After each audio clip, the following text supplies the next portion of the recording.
The president is headed to Minnesota today, where he will meet with local mining officials ahead of a campaign-style rally. Trade expected to be one of the main topics discussed. In addition, Commerce Secretary Wilbur Ross talking to the Hill today, where he will testify before the Senate Finance Committee about the recent tariffs. The Trump administration believes the numbers are on its side when it comes to the trade dispute with China. According to the U.S. Census, the United States imported $505.5 billion from Beijing in 2017, with American exports to China coming in at an estimated $129.9 billion. The president speaking on the issue, saying that there is no choice but to confront China on these numbers.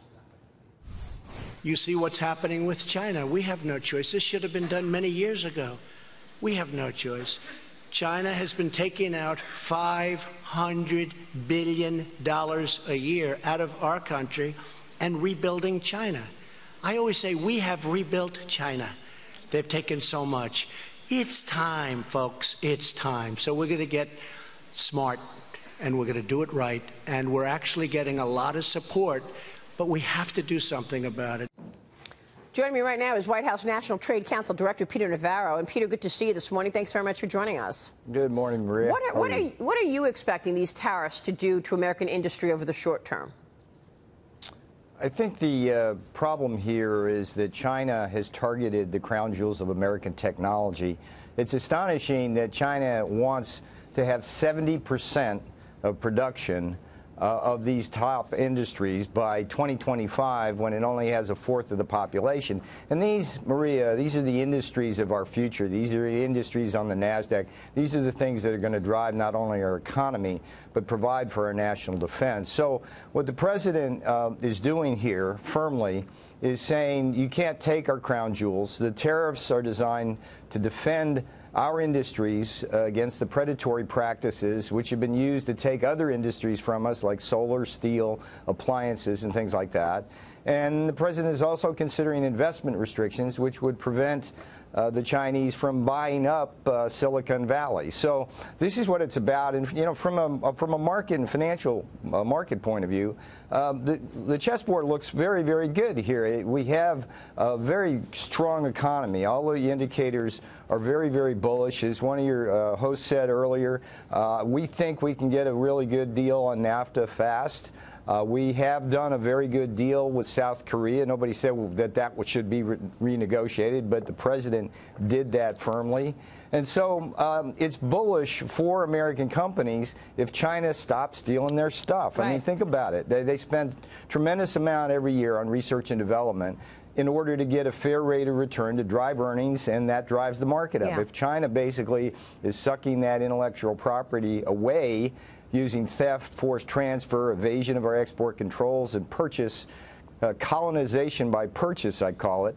That's not good for the markets. That's not good for America. Yeah, Donald Trump is saying I understand what you're saying, and I agree on the technology issue and the forced transfer of technology to China, and of course the IP theft, which everybody agrees with, that it's costing the U.S. $300 billion or upwards of that a year. But why are tariffs the answer? I mean, why do you believe that putting a tariff on imports from China is going to change their behavior in terms of forcing the transfer of technology, Peter?